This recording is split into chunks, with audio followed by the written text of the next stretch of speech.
Well, but first up this evening, the focus on the controversy in Kerala. The Kerala government suspending two IAS officers for allegedly breaking discipline on social media. The first case is that of a young IAS officer, N. Prashant, who was Special Secretary in the Agriculture Department and had put out a Facebook post criticizing a superior officer of orchestrating news reports against him, popularly called Collector Bro on social media by his fans. Prashant was placed under suspension after a report of the Chief Secretary. He says he was a whistleblower instead. In the other case, it's a 2013 batch IAS officer who was Director of Industries, Gopalakrishnan. He was suspended for creating a WhatsApp group called, and I quote, Mallu Hindu Officers.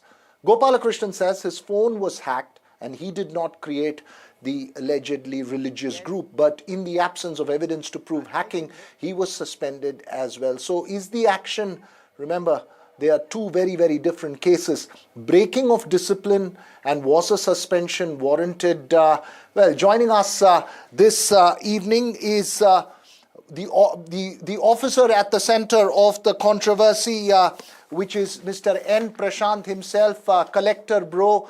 Prashant, thanks very much for speaking live to us here on NDTV. The action that's been taken against you and the reason given is that you have broken discipline by speaking about a superior officer. When young officers start posting comments, including comments like he's a psychopath on a senior officer, it leads to chaos. How do you defend yourself?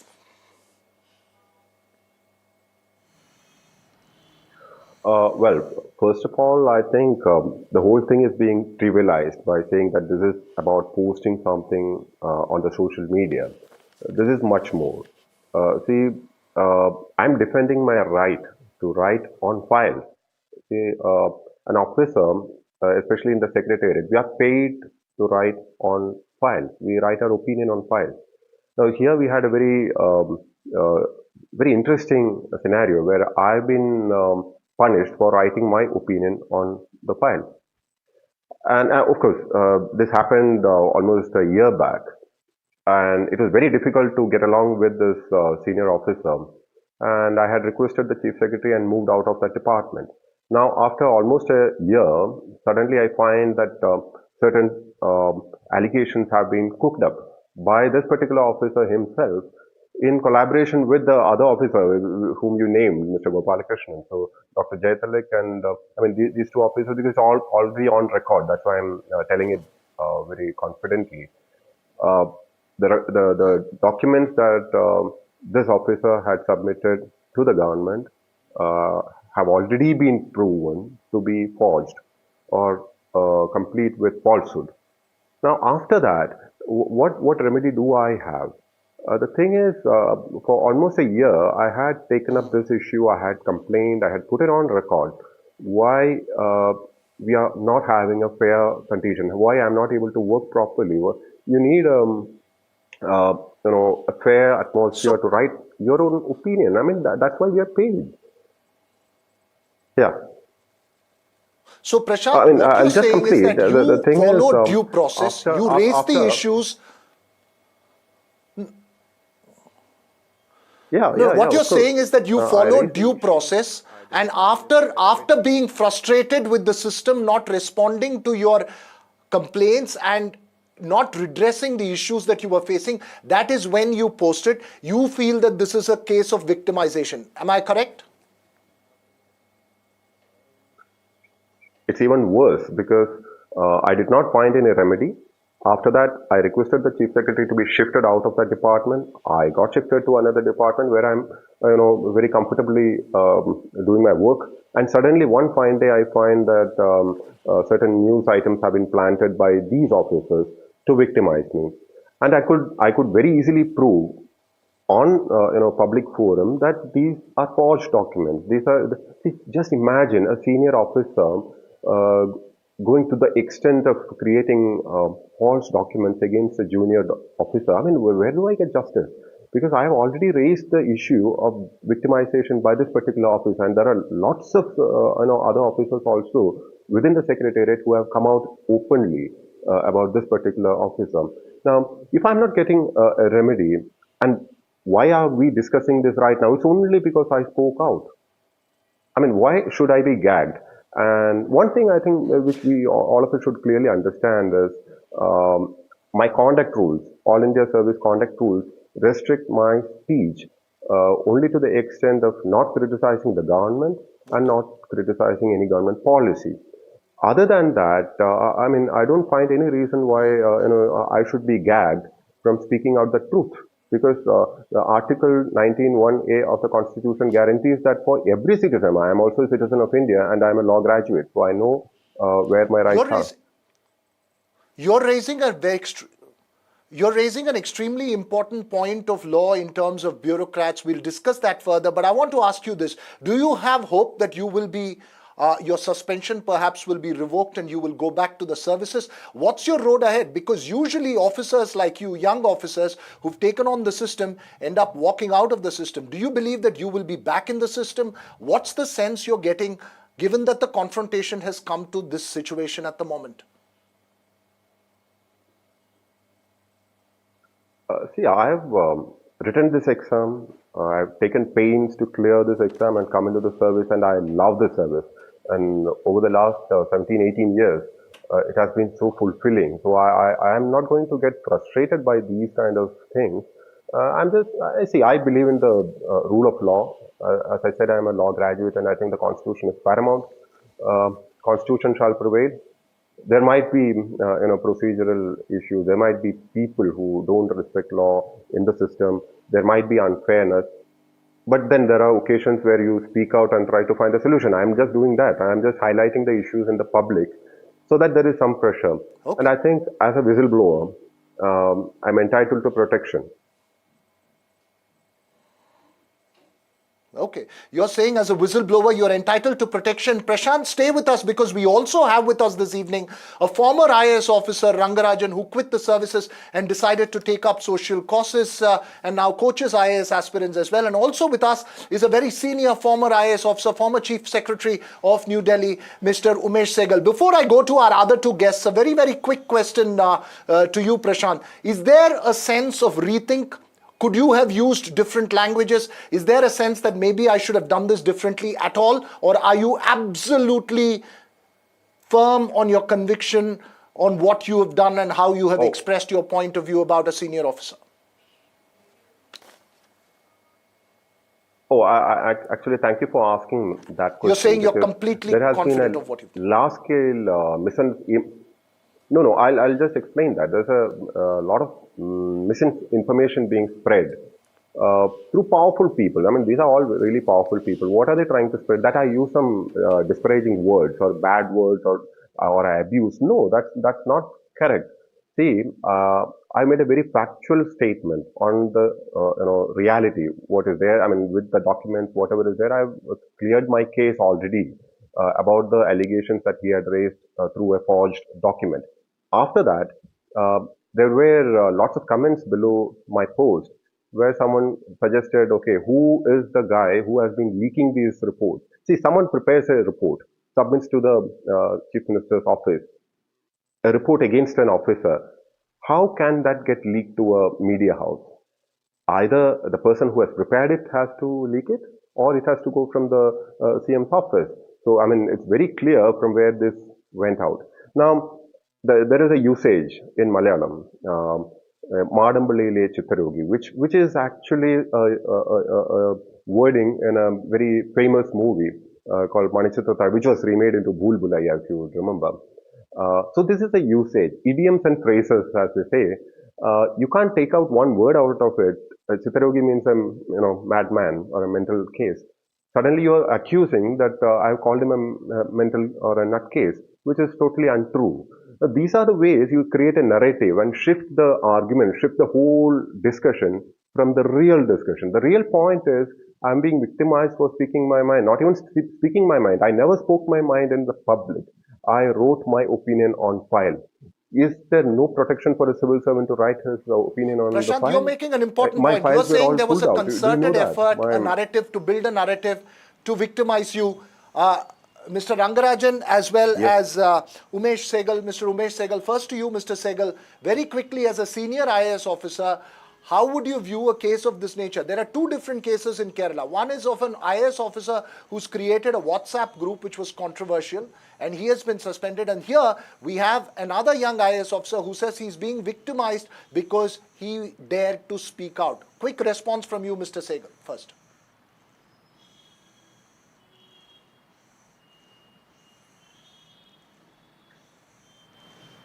Have you asked me? Hello, have you asked me? Yes, Mr. Sehgal, please go ahead.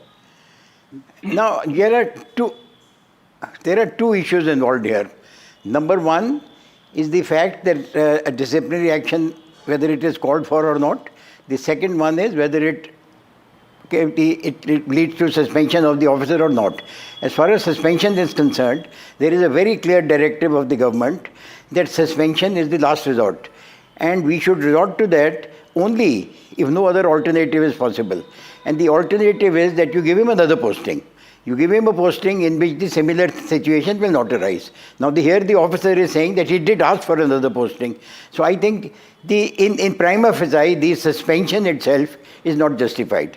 Now as far as the disciplinary action is concerned, now there are two versions. The version is that I wrote it on the file only. I did not make it public. There must be a second version saying that he himself must have made it public. Now, if he has not made it public, and if he has just made a complaint on the file, I don't think there is anything wrong with that. And if you can make any complaint on the file, and you have a right to do that, because there are many sources, many ways that your complaints can be redressed. And courts are not really the only resort, that every officer should go to court. I go to the higher officers trying to seek justice. So here is an officer trying to seek justice. Now, as the officer claims that he did not release it to the press, but it does appear in the press. Now, here, there should be a proper inquiry as to who leaked this report to the press. If this officer has not leaked the report to the press, I don't think any action against him whatsoever is justified. And it is just giving a very wrong message to the junior officers that you have to just carry out instructions of senior officers without any looking into it. After all, I have to uphold the law as well. I also have to uphold the constitution. Just because I am junior doesn't mean that I will now carry out any instructions that come to me. So I think it is an officer's right to protest on the file. But to then leak it to the press is totally wrong. That's a very important if point he that you has make leaked there. it to the press, and if there is any evidence to show that, You made your point very clear, sir. Rangarajan, how would you see this? You're somebody who's been in the service. You've seen it now from the outside as well. How do you see this case? And is there an advice or counsel that you'd like to share for Prashant? No, so thanks for having me here. And as the senior officer Sehgal sir has already put it, I think Prashant has made his point, and we have heard it. And so, the fundamental rule is audi altum partem. So, there will be another side to the story. So that needs to be weighed before the final decision or the correctness of the action can be looked at. But yeah, just a couple of points or 2-3 points which I just want to quickly make. One is, of course, Prashant talked about the fundamental right to speech and expression under Article 19. Of course, yes, though it's not an absolute right, and it is subject to reasonable restrictions. And more importantly, Article 309 talks about civil service conduct rules, and there is one blanket rule which talks about the officer behaving in a way which is unbecoming of an officer. So, that is a very blanket statement which can be interpreted either ways. So, there will be reasons why the government has taken the decision that it has taken. But having said that, I think, Prashant has very clearly said what he felt he has done. But of course, the other senior officer will have his own version of the story. So, I just hope that there is Right. a fair hearing, to ensure that nobody is punished in a wrongful manner, and that includes Prashant and the other officer, Gopalakrishnan, who has been suspended for allegedly creating a WhatsApp group. He has claimed that his phone was hacked, but there are reports that that was not the case. again, but the fact is, this has to be inquired into properly, because all said and done, we are a secular country and there is no Right. religion for the state, and the officers represent the state, and any action of the officer Right. which goes against that spirit can be seen as uh, unbecoming of an officer. So that is something which needs to be inquired into. That's So true. There are two different. So there are two different cases. You're making a very important point. There is a counter viewpoint as well. Obviously, Prashant, very briefly, given that this is one side of the story, the government side of the story is that there was a report by the Chief Secretary based on which the action was taken after complete and thorough investigation. Given that, what is your immediate next step? Obviously, you could challenge it before the administrative tribunal. That's possibly the only option left, I think. See, audio alterum partem is the basic idea of natural justice. Was I heard? That is something to be answered. See, nothing has been asked from me. No input has been taken from me. One fine day, I am just suspended. For what? For a random comment on Facebook. Now, is that the real unbecoming nature of an officer? Or do you feel that an officer manipulating the record to spoil the career of a junior by writing wrong things, factually incorrect things, and then he gets exposed publicly just because I had the guts to go out in the public? Now the documents are there, which clearly show that whatever he had written was totally wrong.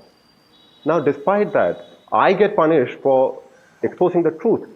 Now, where is justice? No, I completely agree Right. with So you you're on the saying you've got an principle that whether it's a harsher, I mean, technically though, but suspension definitely has a taboo attached to it, and it is an action we that have has very been little taken. time left, so very brief. Yeah, just one Mr. final. Sehgal, very quickly, do you have an advice for your young officers here? Very quickly. Last word to you.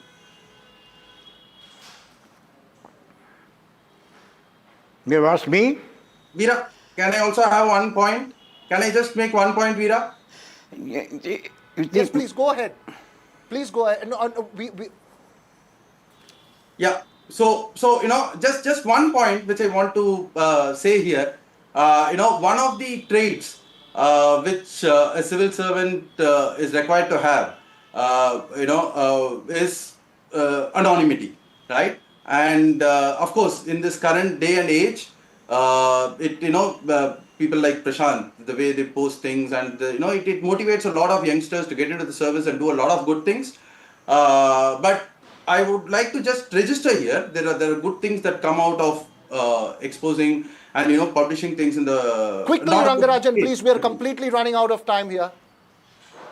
Yeah. So but I'm equally aware of a lot of officers from my own batch and seniors and juniors who do great service being anonymous. Right. Right. Thanks very much for making those points. Unfortunately, we couldn't get that last point from Mr. Sehgal in because of technical issues. But thank you, Prashant, as well for joining us and putting across your point of view. Obviously, there's another officer, Mr. Gopalakrishnan, who has also been suspended for creating a WhatsApp group, which is a different allegation against him. We'll keep a close watch of developments here, but perhaps it gives us a peek into the insides of the bureaucracy, an important issue to be addressed. But thank you all for joining us.